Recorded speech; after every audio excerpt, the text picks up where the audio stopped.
Hi everybody, this is Oleg with Oregon Preparedness.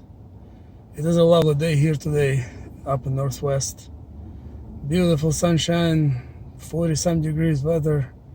The air is so crispy, invigorating, just want to do something outside. You know what I mean?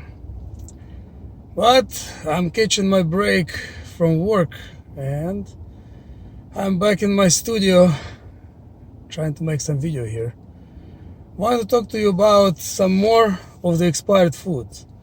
Last time we tried and sampled protein bar, and as it turned out to be, it was quite edible. It was really good. And today I wanted to show you another food that happened to expire on my shelf. The one I didn't rotate. I moved a couple of times, and that's one of the reasons why I overlooked some of the items. And this time I'd like to show you beef jerky, jack links. The expiration date is October 9th, 2017. So it is slightly more than 2 years old. You know, it doesn't say it expires on that date, but it's probably best by date.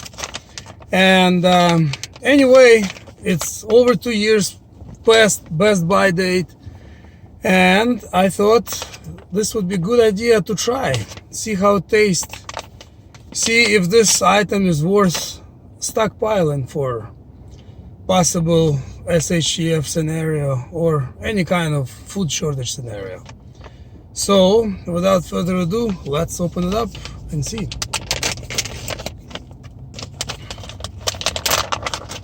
Okay, tasting jack links.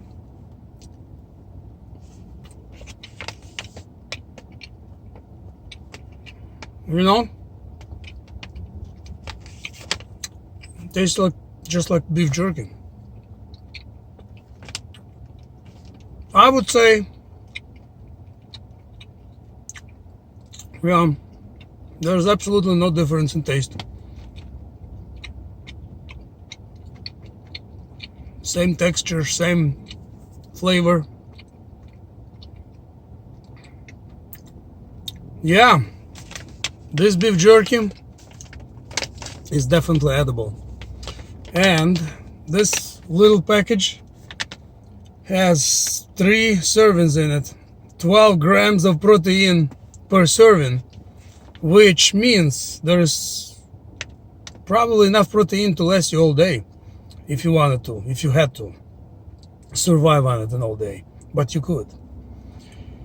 So I'll definitely munch on this for the rest of the day, and I'll let you guys know in the following video if it gives me any upset to my stomach or any stomach ache.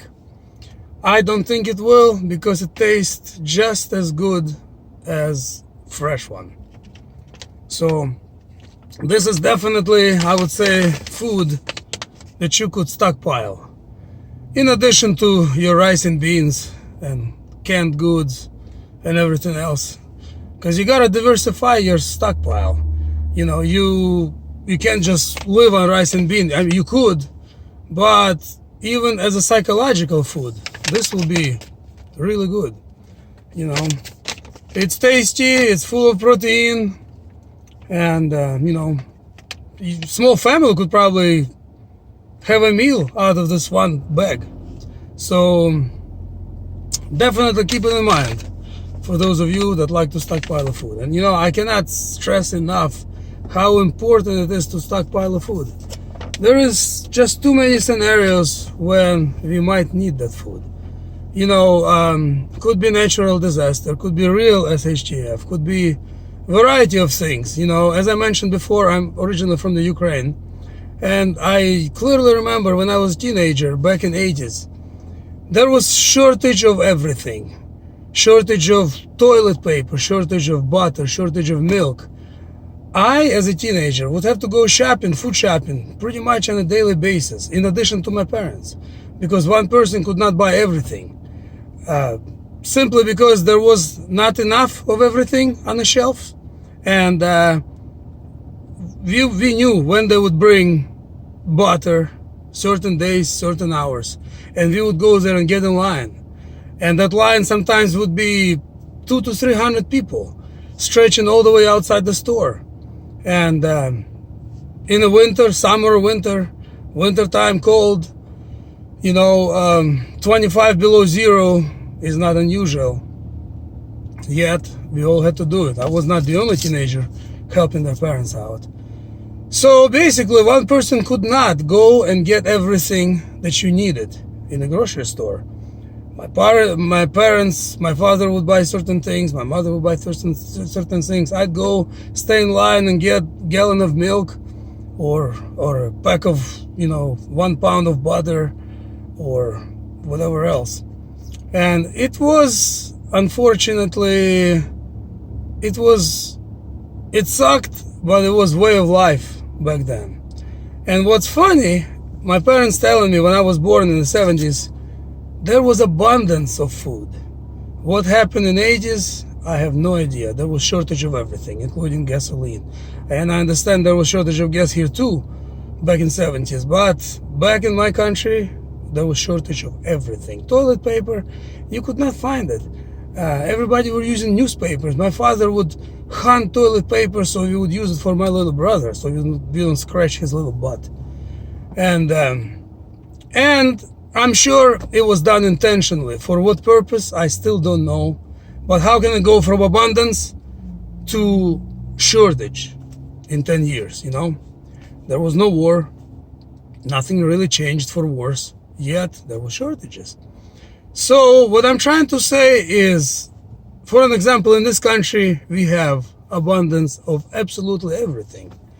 Anytime, if you live in a city, most of the stores are open 24 hours or close to it. And most people, or many people, don't feel the need to stockpile on things. But things can change, as they had in my country and in many other countries around the world. So I would definitely highly recommend, if you're not a prepper, become a prepper, because when crap hits the fan, you're still gonna want to eat, 3 times a day, or at least 2 times a day. And you will want to eat something different each time if possible. So, in addition to your rice and beans, it'll be nice to have some Jack Links, or some protein bar, or something of that nature. So that's all I have for you today. I hope everybody's having a great day. Stay prepared, and in a couple of days I'll let you know, after I eat that pack, how I felt afterwards, if it made my stomach upset or whatnot.